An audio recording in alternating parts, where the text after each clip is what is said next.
This is mind blown. The time when the operation of the machine becomes so odious, makes you so sick at heart that you can't take part. You can't even passively take part. And you've got to put your bodies upon the gears and upon the wheels, upon the levers, upon all the apparatus, and you've got to make it stop. And you've got to indicate to the people who run it, to the people who own it, that unless you're free, the machine will be prevented from working at all. Yeah, the people they won't leave. Hello and welcome to Minds Blown. We are your hosts, Olamide Samuel and Vincent and Tamdi. And we're thrilled to have you with us today. In today's episode, we're diving into a topic that is both timely and deeply rooted in history: the power of student protests. We have a special guest joining us to discuss the recent campus encampments and how to explore student activism as being a force for peace throughout history. But first, let's kick things off with an intriguing tale from Cold War history. Vin, take it away. Thank you, Ola. So, because of our guest that we have today, I'm going to focus a little bit on President Nixon. And when we think of Richard Nixon, we don't think a lot of nuclear war or threats of nuclear war. Good afternoon, ladies and gentlemen. As you know, the Soviet-American talks on limiting nuclear arms have been deadlocked for over a year. As a result of negotiations involving the highest level of both governments, I am announcing today a significant development in breaking the deadlock.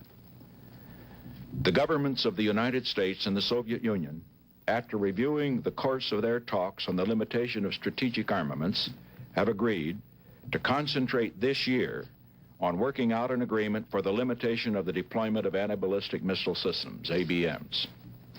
They have also agreed that together with concluding an agreement to limit ABMs, they will agree on certain measures with respect to the limitation of offensive strategic weapons.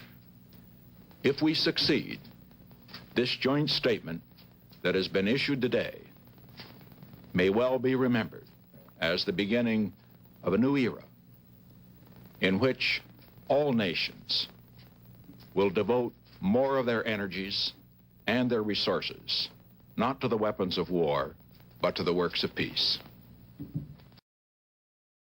We think it was a period of détente.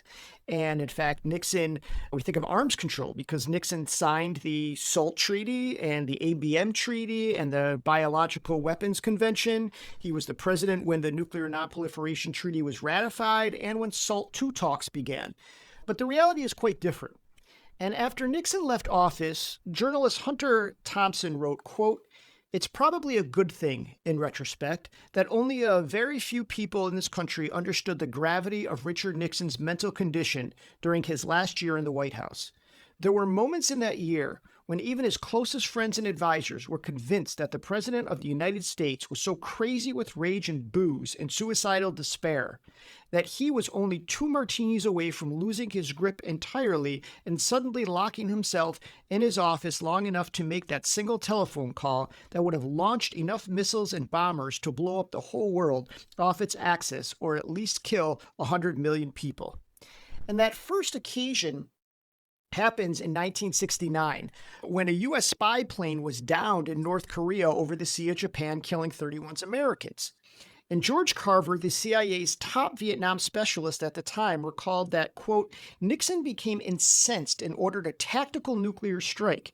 The Joint Chiefs were alerted and asked him to recommend targets.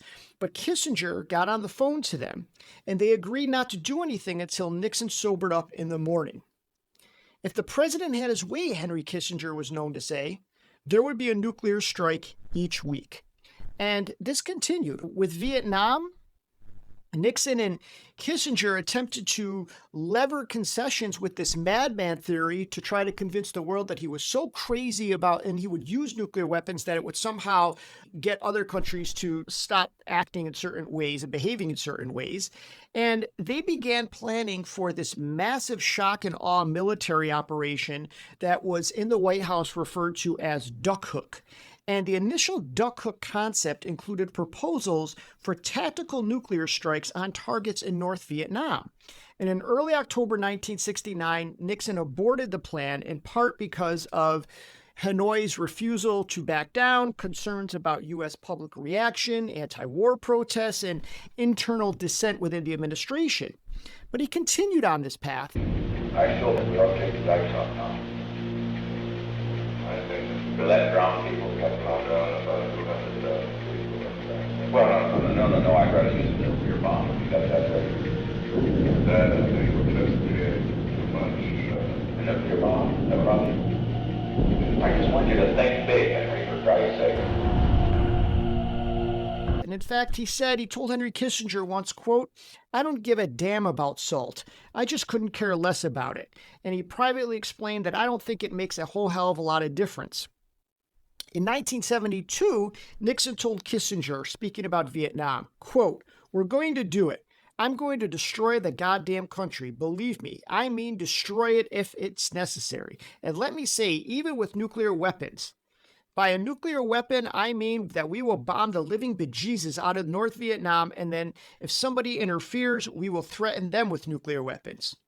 A week later, he continued, "Nixon, I'd rather use the nuclear bomb. Have you got that ready?" Kissinger, "That I think would be just too much." Nixon, "A nuclear bomb? Does that bother you? I just want to think big." Henry, "For Christ's sake, the only place where you and I disagree is with regard to the bombing. You are so goddamn concerned about civilians, and I don't give a damn. I don't care." Kissinger, "I'm concerned about the civilians because I don't want the world to be mobilized against you as a butcher."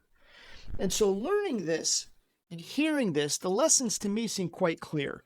One, that no individual, whether it be a Democrat or Republican, a Nixon or Obama, should have the ability to end life on the planet by themselves, especially one like Nixon, who simply cannot stop boozing. So, while I'm sure I didn't blow the mind of our guests, who we're going to get to shortly, how much of this did you know going in, Ola, about Nixon and his predilection to wanting to use nuclear weapons? Very little. I didn't even know about duck hook, and it's supposed to be my wheelhouse. But the thing that really struck me was his reliance on trying to use nuclear weapons to bomb a country and then also use it to shield the aggression in that country. So threatening nuclear detonations on other countries that disagree with the bombing of Vietnam. That sounds scarily similar to the strategy of nuclear coercion that we're seeing today, especially in the context of Ukraine, where although a nuclear weapon hasn't been used by Russia yet, they are clearly threatening some sort of nuclear retaliation to anyone who interferes. So there's some parallels in history and today, and that's quite, mind-boggling to think of a U.S. precedent, setting that precedent. There's arguably nobody but person better to kind of get their opinion on this and talk about this than our guest. So let's not wait any longer. Let's introduce our guest here, Michael Koncewicz. Did I get it right? All right. Michael Koncewicz is a political historian who is the associate director of NYU's Institute for Public Knowledge. He previously worked for the National Archives at the Richard Nixon Presidential Library and Museum, contributing to the museum's Watergate exhibit. He is currently working on the authorized biography of Tom Hayden, scheduled to be published by the University of California Press in 2026. His first book, They Said No to Nixon, Republicans Who Stood Up to the President's Abuses of Power, was published in 2018. His work has appeared in The Atlantic, The Los Angeles Times, The Nation, The Washington Post. Welcome, Michael, to Minds Blown. Also breaking overnight, the passing of anti-war activist turned politician Tom Hayden. He was a member of the famed Chicago 7 who organized rallies at the Democratic National Convention. He was later a California lawmaker for nearly 2 decades and was married to Jane Fonda for 17 years. Tom Hayden died in Santa Monica after a long illness. He was 76 years old. It must be pretty surreal to be writing a book on Tom Hayden right now, the student activist, if you will, in American history, who is so heavily involved with 1968, especially in Columbia, and now seeing the student protests going on today. So before we get into specifics, what are your general thoughts as somebody who's been knee deep in this research, writing about this period of history and this individual, and then seeing in real time what's happening today? Thanks, Vin, for that question. I've been working on this biography, as I believe you know, I've been working on it for about 2 years and interviewed more than 200 friends and family members of Tom Hayden. What came out a lot, quite a bit in the early interviews was, where is the anti-war movement? You know, why are young people who are participating in a lot of social movements that have sprung up over the last 5 to 10 years, why don't they care that much about foreign policy? Well, that's changed quite a bit over the last 6 to 7 months. And of course, Israel's bombing campaign of Gaza is a major reason for that. So yeah, over the last several weeks, it has been fascinating to watch both the similarities and differences between protests springing up, not just in Colombia, but all over the country, and what was going on in 1968 and 69 and 70. I mean, you brought up Operation Duck Hook. One of the reasons that is reined in is because of the anti-war movement having historic protests in the fall of 69. We often think of 68 as the peak, or to cite Hunter S. Thompson again, the crest of the wave, you know.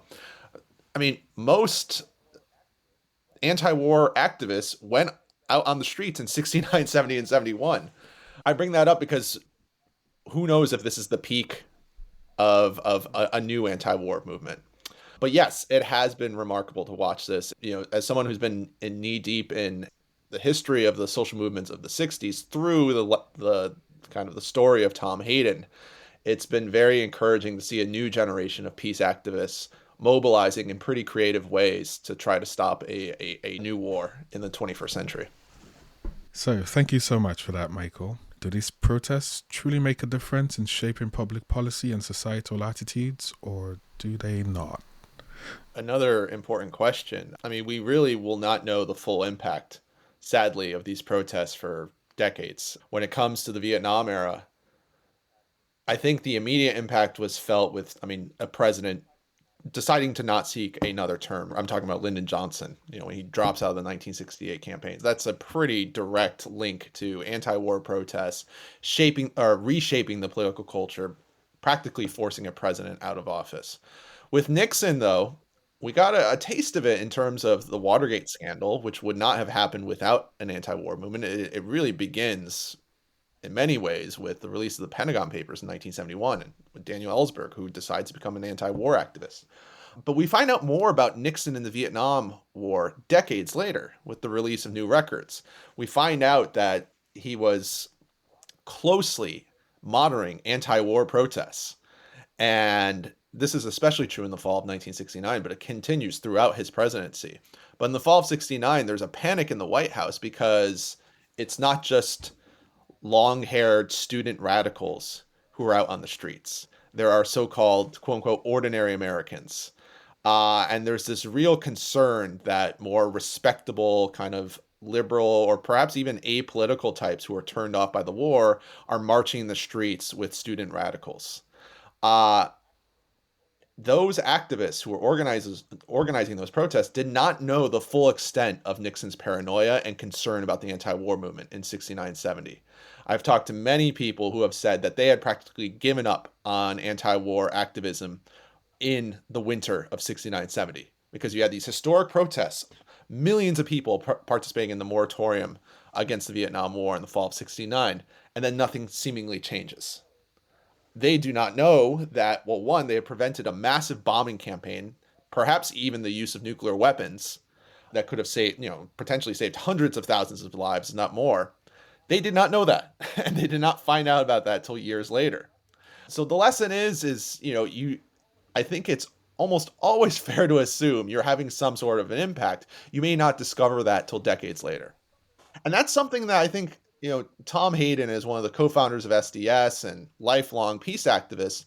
I think it's something he fully appreciated throughout his life. He was someone who was always rather optimistic about the impact that social movements could have on mainstream politics. And so I think that's a lesson for today's activists who may think that they're being ignored, but that they should not ignore even small incremental changes in rhetoric. I'm glad you mentioned the whole thing of ordinary folks and radicals, because there are some scholars, I know from my conversations with Tom that he didn't like this kind of analogy, but they would say that there was the good 60s and the bad 60s, right? That the good 60s was Right. when you had kids that had shorter hair, and they were wearing suits and registering voters, and they were in the Peace Corps, and it was very much what can I do for my country from Kennedy.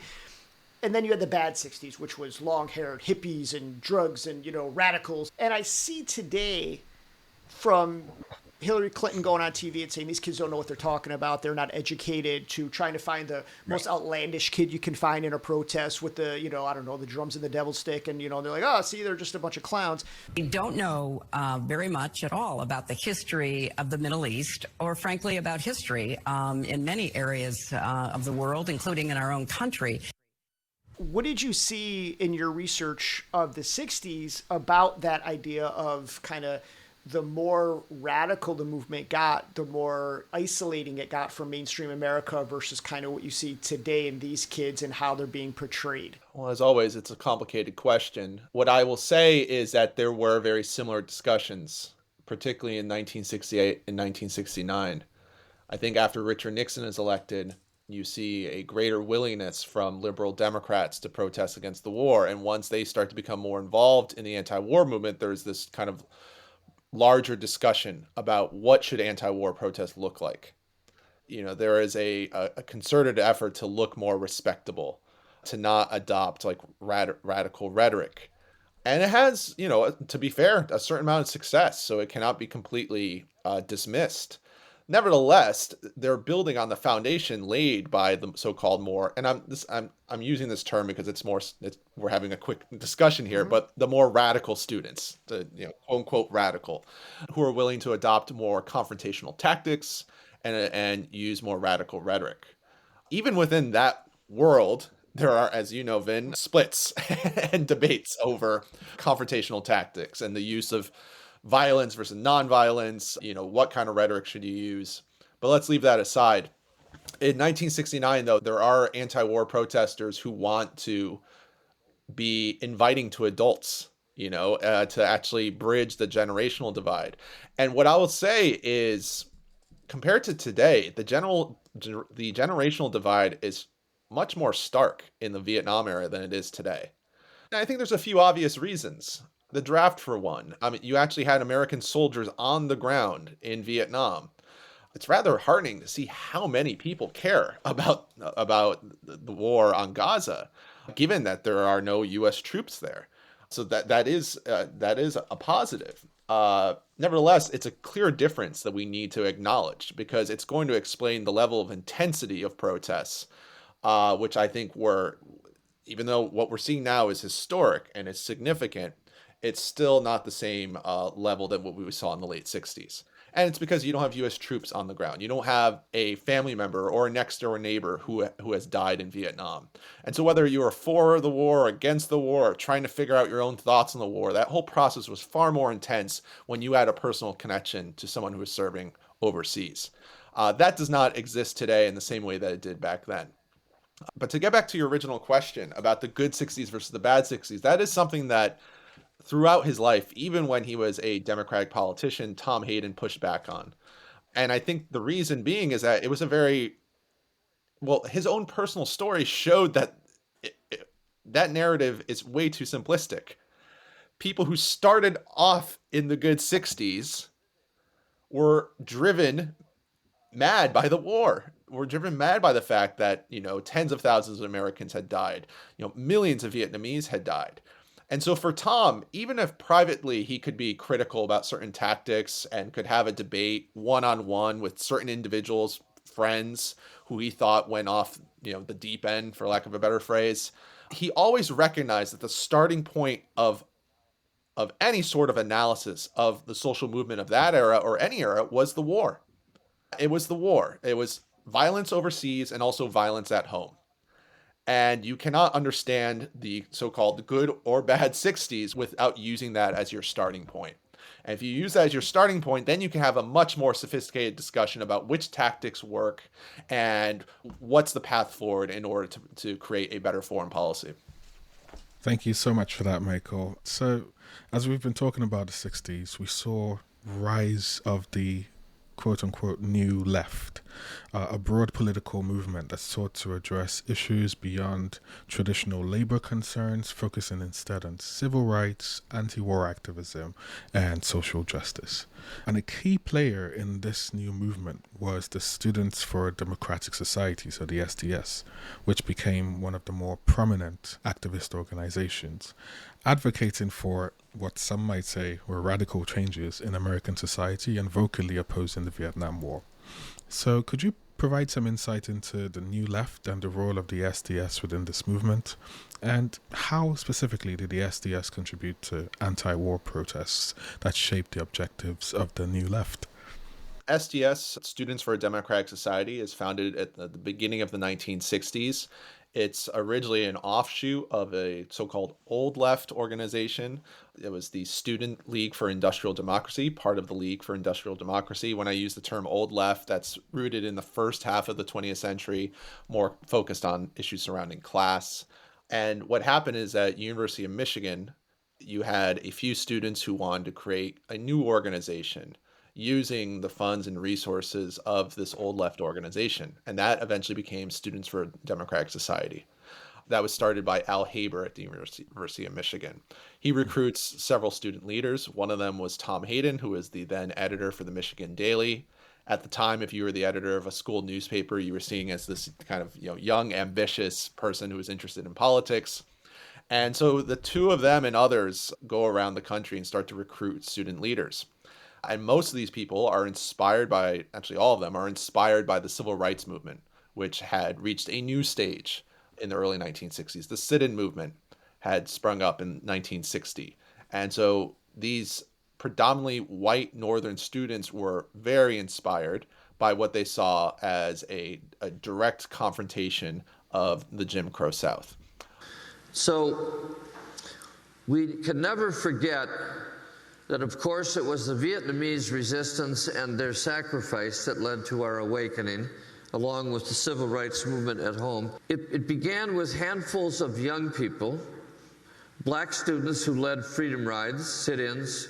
The Student Nonviolent Coordinating Committee was the first to resist the war. Julian Bond, who's sitting here, was rejected after being elected to the Georgia legislature. Muhammad Ali was stripped of his boxing titles. It also began with the Vietnam Day Committee in Berkeley, growing out of teach-ins, out of SDS that called the First March, the draft resistance. There had never been a peace movement like the one in 1965 that arose out of the civil rights movement and came just weeks after Selma. By 1962, what SDS is a small but increasingly influential network of liberal, progressive, left-minded activists across the country.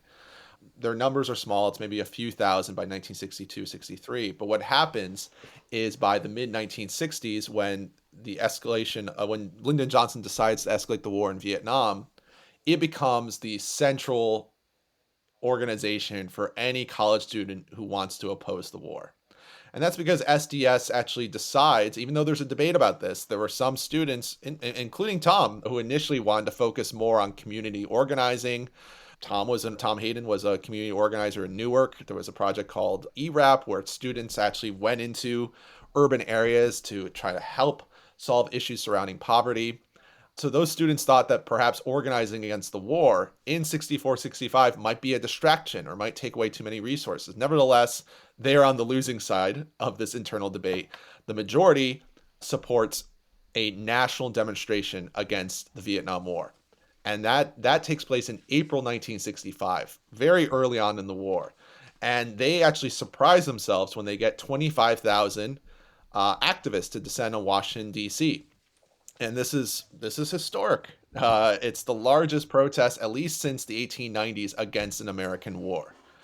And so SDS, if you're a college student on campus and you're concerned about Vietnam, SDS for a few years from the mid to late 1960s becomes the main organization. And at its peak, it has roughly about 100,000 students across the country.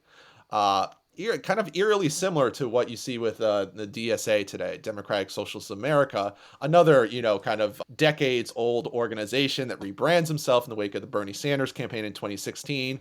And it's not just young people, but it's predominantly young people that have kind of created this new generation of DSA in American politics. And I think they're currently somewhere between 70 and 90,000 members. But where SDS goes, I think, is important because by the end of the 1960s, they start to drift away from anti-war organizing and start to split into various there's a lot of sectarian battles. And I won't go into the step-by-step story about the descent of SDS, but by 1969, they split off into various radical factions. The most famous one eventually becomes the Weather Underground, and they organize, bombings in order to protest the Vietnam War. And SDS at the national level, and that's an important part, at the national level, collapses in 1969, just as the anti-war movement is noticeably expanding. And it's something that many SDS activists lament because they fall apart just as the rest of the country had more or less caught up to them. It took 4 or 5 years of organizing. And so many of these people were either exhausted or driven to adopt more, radical analysis. But they see this as a missed opportunity where they could have potentially mobilized the majority of the country into anti-war activism. And so that's the general story of SDS. Chapters remain in the United States into the early 1970s, but it is, kind of in many ways the vanguard student organization of the Vietnam era. And when it collapses, it does leave a void at the university level in terms of keeping students connected in some sort of united way. Yeah, I want to turn specifically to Columbia for a couple reasons. This isn't the first time Columbia University students were arrested for protesting war. In the 1960s, Columbia University students led a historic protest that ended in mass arrest. We occupied and barricaded 5 buildings. We prevented classes from going forth. Journalist Juan Gonzalez was a student leader at Columbia during the protest that shut down the school for a week. It's very similar to what is happening here today. Back in 1968, students were protesting the Vietnam War, which would go on to kill 3.8 million Vietnamese people and some 58,000 Americans. At Columbia, hundreds demonstrated after learning the school secretly partnered with a Washington think tank that conducted military weapons research. The most important thing is having the courage to stand up and defy what you believe to be unjust policies. It's a badge that you carry with you for the rest of your life. There's that iconic picture of Tom helping the other person get in to occupy the building, and now you have Heinz Hall, and what Tom's thoughts were and what was going on back then as far as the occupation of a building in terms of strategy and things like that compared to today. The other piece I wanted to ask you about with Columbia is there's this idea of where Columbia University is physically located in New York and the money that it brings in compared to the neighborhood in which it, occupies and who it displaced when it was first built. The same what we kind of look at with Johns Hopkins University, where they're in Baltimore in this economically depressed area, yet they're this super wealthy school that gets more money from the defense industry than from tuition. So your thoughts kind of then and now specifically relating to Columbia University and what's going on. So the Columbia Student Revolt comes about in the spring of 1968. Tom Hayden is there. He sneaks in. He's an outside agitator who at the time is living in Newark as a community organizer. He's about to move to Chicago to start preparing for the Democratic National Convention that was going to take place that August. So like I said, another connection since we have a Democratic National Convention that as of right now is still scheduled to be in Chicago. But Tom is there and he goes into Columbia because he recognizes it as the next stage in student activism. Aside from SDS, you had other major moments in student activism in the 1960s. As both you may know, you had the free speech movement that disrupts UC Berkeley's campus for months. And this is a protest that starts over tabling. Students having the right to actually set up a table to promote their causes. It actually brings, it's the one issue of free speech that brought the right and left together on Berkeley's campus, right? Yeah. Yeah, exactly. So yeah, it brought, new left kids together with people who are working with the Young Americans for Freedom group. And student organizing is reaching a new stage, though, in 1968, with SDS exploding across the country, and students becoming more restless about the Vietnam War. I mean, by 1968, we're entering the third year of the war. Students are willing to take on more confrontational kind of approaches. And so at Columbia, you had a plan to build a gymnasium in Morningside Heights, a predominantly African American neighborhood.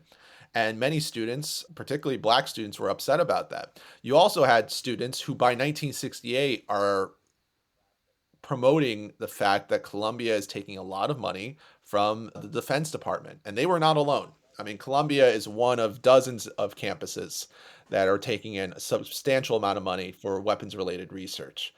As I cover in my first book, MIT is the #1 recipient. And eventually you have anti-war protests at MIT in 1969. But in Columbia, you have this kind of double campaign that's coupled together against the gym that's being constructed in Morningside Heights and against the university's connection to the military-industrial complex. And that leads to weeks of protests and the occupation of several buildings in Columbia that, I mean, let's be honest here, are far more kind of provocative. Even if we're talking about surface level or headlines, they're far more provocative than anything we've seen this past spring. I don't know if you like to have curse words on this podcast, but I mean, Mark Rudd, one of the student leaders of the protests at Columbia, famously borrows a phrase from H. Rap Brown and says, "Up against the wall, motherfucker." They actually occupy the president's office, and there's famous pictures of student leaders smoking the president's cigars. Mark Rudd, he's a political activist and the leader of the 1968 Columbia protest. What are your thoughts when you see police coming in to Columbia and to other schools like UCLA overnight too?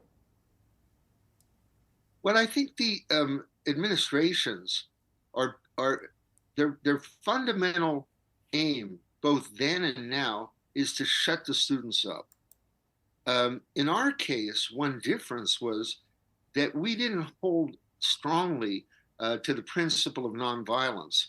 We kind of went over the line with our rhetoric, calling the cops pigs and worse.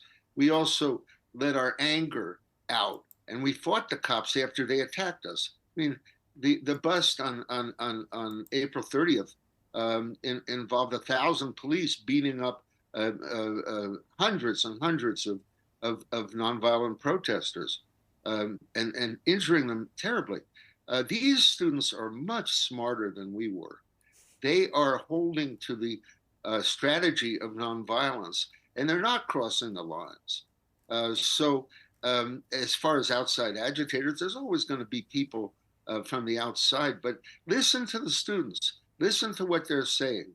Now they are saying we are nonviolent.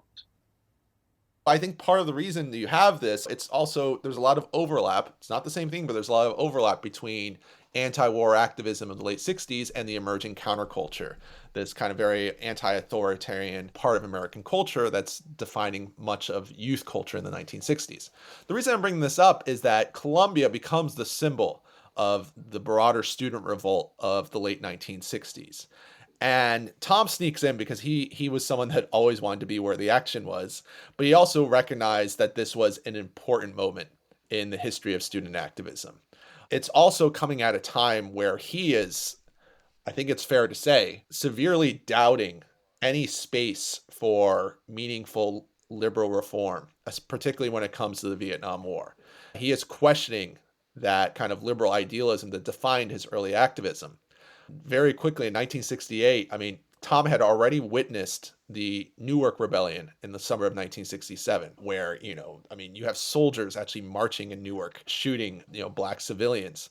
He had visited North Vietnam actually for a second time in the fall of 1967. He actually helped release 3 American POWs. But prior to doing that, he once again witnessed bombing sites and saw firsthand just how the wreckage caused by American planes. I'm bringing this up because I think it's very easy to focus on radical rhetoric from 1968 and say, oh, well, that was silly. That was, short-sighted and wrong. But you need to place yourself within the context. And so even though Tom Hayden, who is often described as one of the more pragmatic SDSers, he's still going through a lot. He has seen violence in Vietnam, violence in Newark. And in the spring of 68, remember, the Columbia protests take place just weeks after Martin Luther King is killed. Weeks later, Robert F. Kennedy, who Tom Hayden admittedly romanticized because regardless of what he thought about the individual, he saw a working class interracial coalition backing this new candidate who at least is saying good things about the anti-war movement. He's killed in June of 1968.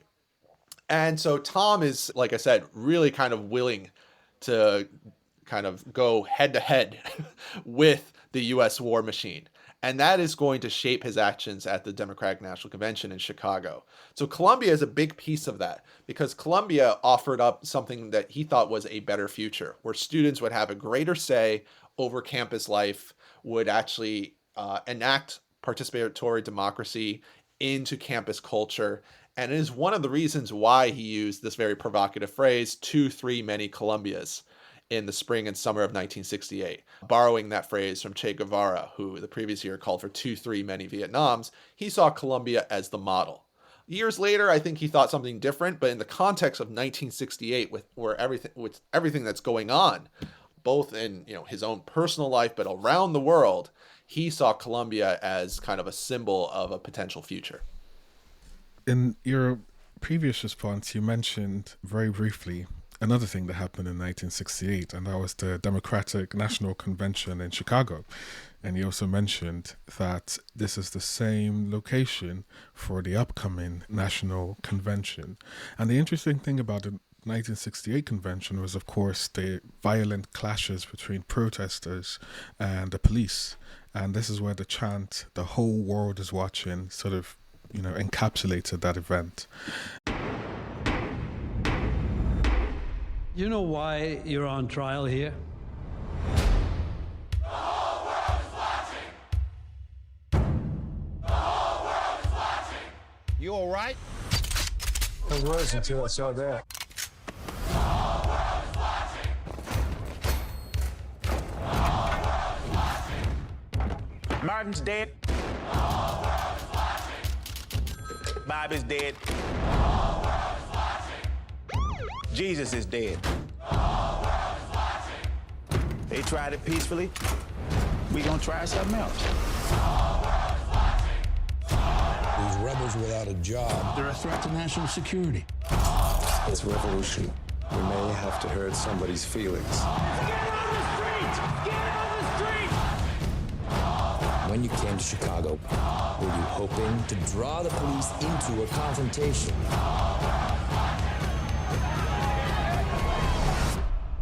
Now, given the current climate of political unrest and protest today, could we see a similar outcome in the upcoming elections? We certainly could. I don't want to say that we're going to see, a sequel or a carbon copy of the 1968 protests. We very rarely do. But the issues are similar. What I will say, though, is that because of clear differences between the Democratic Party coalition of the 1960s and the coalition today, the fractures perhaps won't be quite as deep. But given the fact that we are in such a close election, and every poll shows that it's going to be very close, and it could come down to just, 10, 20, 30,000 votes in a few states, significant protests in Chicago could have some sort of an impact on the election. You cannot rule that out. But I will say that while the Vietnam War was a very important issue in Chicago in 1968, so was the Civil Rights Movement. I mean, the Democratic Party, after the passage of the Civil Rights Act and the Voting Rights Act, that coalition is significantly more fragile. And it's a bit more of a tenuous alliance. And so there's a few different issues that are leading to kind of the weakness of that New Deal coalition that had shaped American politics for 30 years going into the 1968 convention. So that's one clear difference. The other is we don't know what Joe Biden will do between now and August. I think the idea that Lyndon Johnson could fully pull the United States out of Vietnam that summer was, there's signs that he was trying, but it was a far more difficult task, given that you had hundreds of thousands of U.S. troops on the ground. And you always, of course, had concerns about relations with the Soviet Union and China. This is a different situation. And so it remains to be seen what Joe Biden feels like he can do and what he will do between May of 2024 and August. So I guess that's a long way of saying I don't know. As a historian, I hesitate to predict. But what I will say is that there is clearly a lot of momentum for anti-war protests to occur in Chicago. There's also, even though there's, I guess, less blatant, grotesque police violence than you had in the 1960s, you have a far more militarized police presence and far more surveillance. What will that lead to? I don't know, but it has led to very similar looking images that are still, I guess, a little, the differences matter. The differences should not be ignored, but the echoes are pretty eerie. I'm just, as a historian, I'm always hesitant to like fully embrace the similarities. I'm definitely in tune with that, or in touch with that as a historian.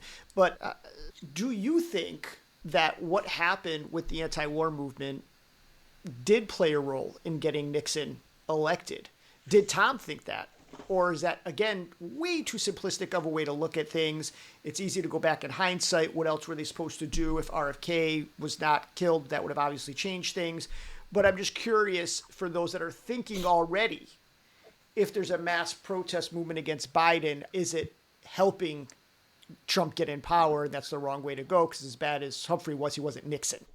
I'm still wrestling with those questions, to be quite candid with you.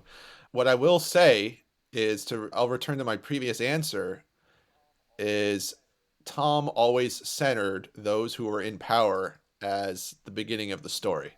That doesn't leave social movements out of the story, because they, of course, are very important.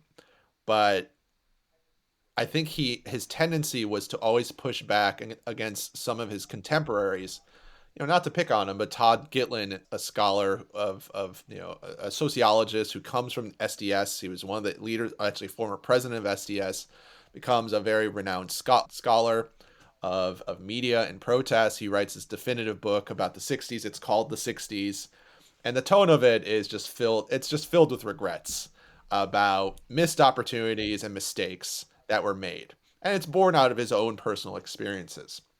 But Tom Hayden would always push back against kind of the narrative pushed forward by Todd Gitlin and others who said, we really messed up in 1968.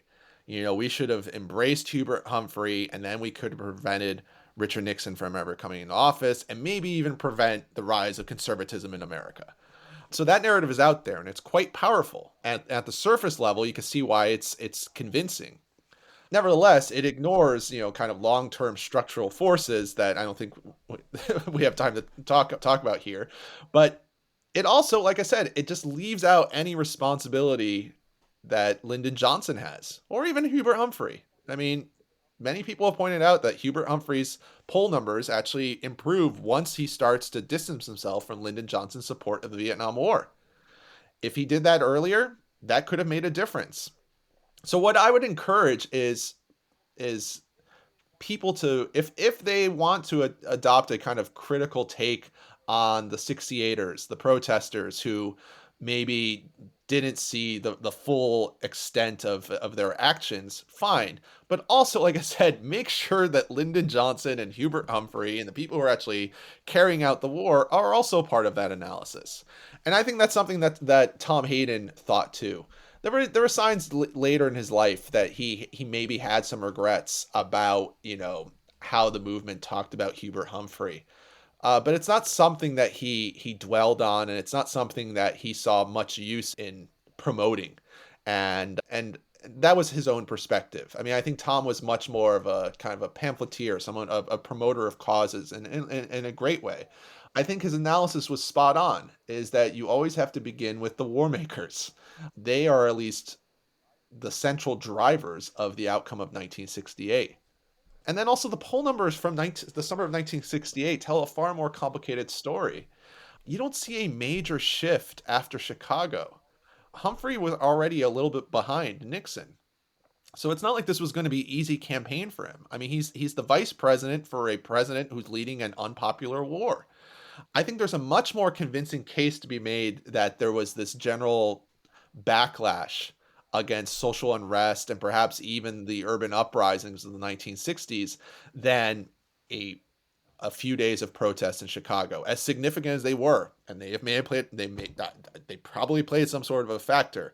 I just like to push back against any narrative that says violence in Chicago caused by the protesters led to Richard Nixon being elected. It's a factor, but I encourage other people to look at other individuals, movements, and social trends.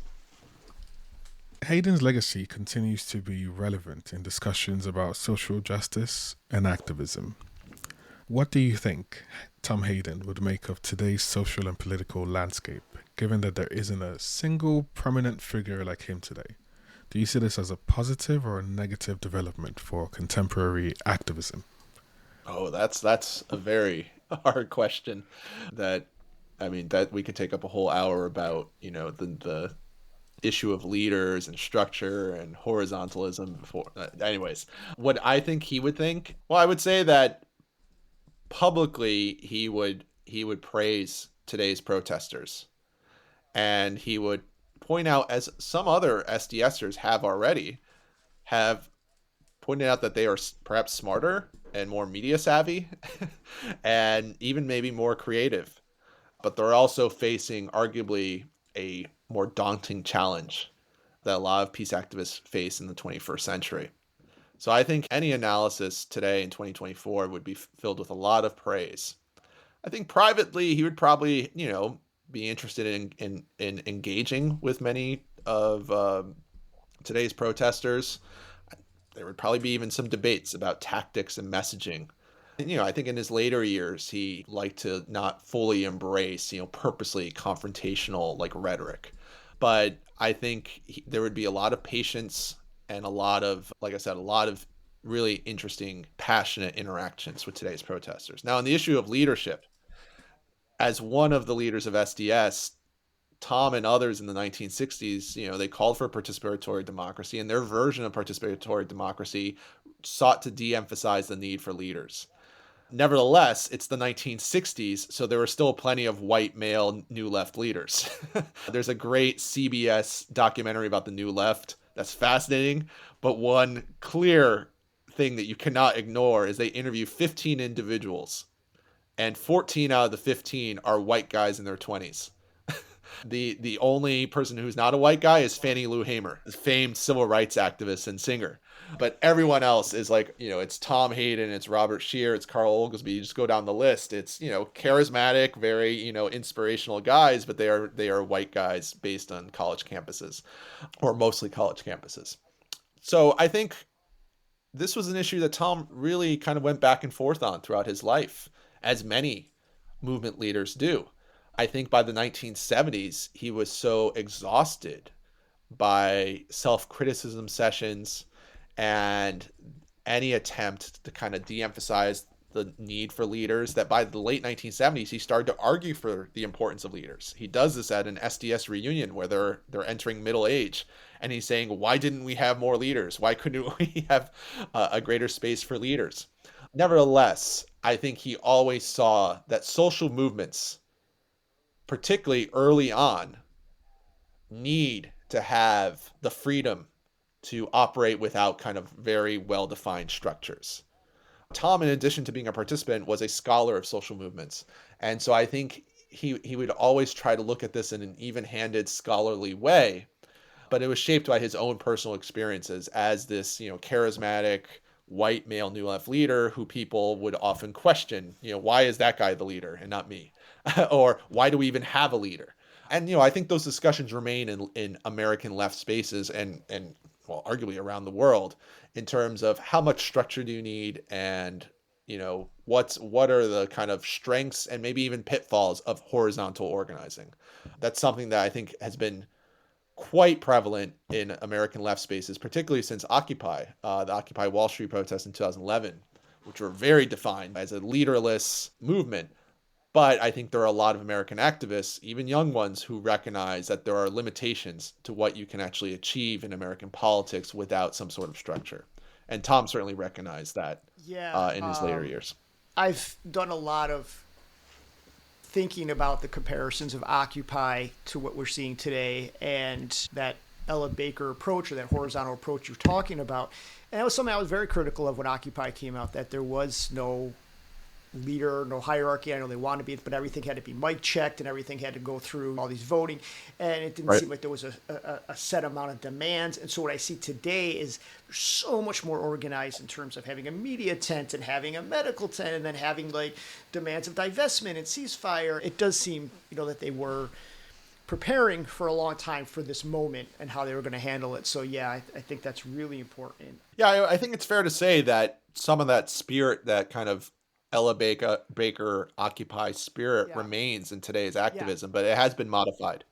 And so that's encouraging to see, because I think that's a sign of pragmatism that's guiding today's protests. One thing that we also saw in the 60s that we don't see as much today is, you had mentioned the culture, and especially I think of music and artists and how important that was in the 60s. And how today so much music is very apolitical. Seeing or hearing Macklemore come out with Heinz Hall and how that's been embraced by this. And so I just wondered what your thought was, or on the kind of culture in terms of music back then, and then that kind of lack thereof that we see today. You had a very clear black and white generational divide in the 1960s. Where, if you were an 18-year-old at Columbia, your music collection was dramatically different from your 45-year-old parents. That's probably still a little true these days, but it's not nearly as dramatic these days. I think musicians, whether they're musicians or filmmakers or television producers, they're far more interested in, I think, well, for one, our media landscape is far more fragmented. And so I think pop culture is radically different than it was in the 1960s, where you had these clear choices. You either listen to this or you listen to this. You either listen to Jimi Hendrix or you buy the Ballad of the Green Berets by Sgt. Barry Sadler. Yeah, I mean, that's just a very extreme example, but still, you get my point. There was adult music and there was youth music. And I think that's a little less dramatic these days, or significantly less dramatic these days. And I think it may partially explain why music is maybe a little less political. I mean, side note, I think it's also really hard to write an effective political song.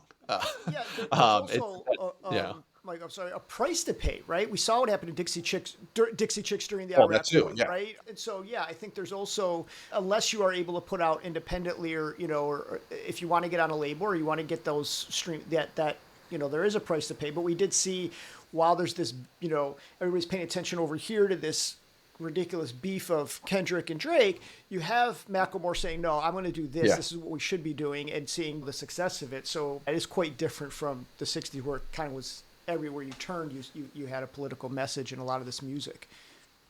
Yeah, and I think there's also economic reasons for this. I mean, whether it's the music or film industry, it was a bit more freewheeling and supportive of experimentation on several fronts, and that included political activism in the 1960s and 70s.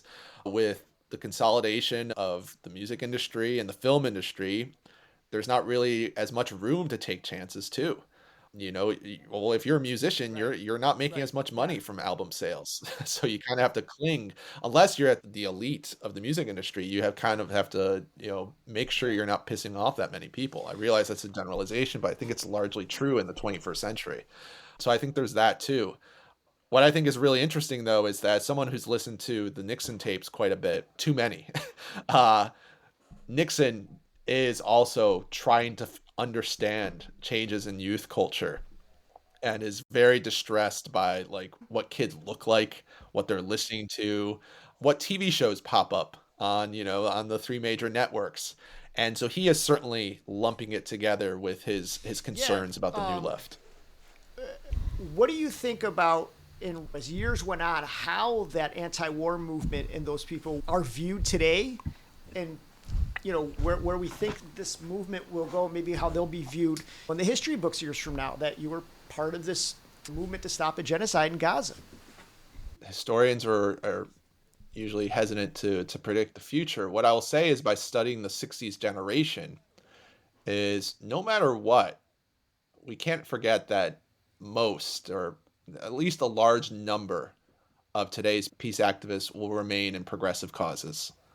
And that's a trend that cannot be ignored. The surface level kind of this really superficial narrative about baby boomers in the 1960s is that they protested against the Vietnam War, they fought for civil rights, and then they sold out once Reagan became president. And there's certainly some prominent examples of that you can't dispute. But what is also true is that if you look at just the numbers of SDSers, the number of, these white Northern kids who went down south and then organized protests against the war, fought injustice at home and abroad, a lot of them remained in progressive causes. And even though they perhaps weren't nearly as famous as some of these prominent examples of, hypocrites or whatever you want to call them, they're there and they remain active even to this day in fighting for social justice. And I think that's another difference. I pointed this out when I was talking to a reporter from The Guardian. I think unlike the 1960s, where you had this clear generational divide, you had an old left that was very hesitant, not all of them, but a lot of them were very hesitant to embrace anti-war activism. That's less true today. And so I think one nice thing is you have a fair number of elders, people who came of age during the Vietnam era, who have either a sympathetic or outright supportive take on today's peace movement. And the reason I think that's important to bring up is that, today's kids will become elders at some point. And I think it's safe to assume that the experiences of today will shape their future activism. All right, before we let you go, we always ask our guests, and we also do it ourselves, to give our listeners one book that you recommend. So if you were to recommend, doesn't have to be about this topic, it can be any book you want that you would recommend to readers, right, or to listeners. What do you got? Oh. I'll give, while you're thinking about it, I'll put you on the spot, I know. I'll give you I will tell folks that I would recommend Francis Gavin's Nuclear Statecraft. That would be a lot of stuff on what we talked about Nixon in the beginning with nuclear weapons. Of course, I would say go out and get Michael's book, No to Nixon, and also grab maybe Tom Hayden's Rebel to get your stuff going before you read Michael's great book. So yeah, Tom wrote more than 20 books, and so, what do you got? There's a lot to choose from. I would recommend this one. It's by a reporter by the name of Lawrence Roberts, right. May Day 1971. It tells the story of one of the largest protests of the Vietnam era that took place in May of 1971, organized by Rennie Davis, one of the Chicago 8, very close friend of Tom Hayden's. But what I think is really important about this book, it's well researched, but it also shows, it's one of a few books that really shows how close, just the level of attention paid to the anti-war movement from the Nixon White House. It makes great use of the Nixon records that have been released over the last 10 to 15 years. It shows you how Nixon is particularly obsessed with anti-war GIs. In 1971, he recognizes how powerful of a narrative that is for the movement, and he's trying to find ways to push back against that momentum. So May Day 1971 by Lawrence Roberts. What do you got for us? So my recommendation is not a book, of course, being a rebel. It's actually a 1-hour YouTube video, and it's by a lady called Leah Miller. And it's titled How Student Protesters Would Save Democracy. And it's a really good exploration of the current situation of student protesters all across campuses all around the world. And I think it's a good accompaniment to our discussion today, which gives a lot more of the historical context. So yeah, that's my recommendation for today. Michael, we could do this all day long, but they've taken up enough of your time. So I encourage everybody to read Michael's first book. When your next book drops on Tom, we would love to have you back to promote that and get people to buy that book as well. You could follow Michael at Mike Koncewicz on Twitter and other socials. And we just want to thank you again for telling our listeners, taking them down this path and giving them a little bit of this history. Really, really appreciate your time today. Thank you both for having me right, on. It was an honor. We will end it there. So again, always thanks to Jason, Lex International, and our team for putting this together. And we will be seeing you guys shortly on another podcast looking at the history of Memorial Day and looking at war memorials. And until then, thanks again for listening. Give us a follow, give us a subscribe, or wherever you get your podcasts, and we will see you soon. Thank you. See you next time. Let's go. Put those hands up.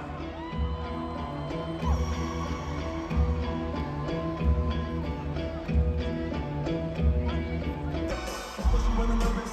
Was you really the kid? What if your kids were Gaza? What if those were their kids? If the West was pretending that you didn't exist, you want the world to stand up, and the students finally did. Let's get it.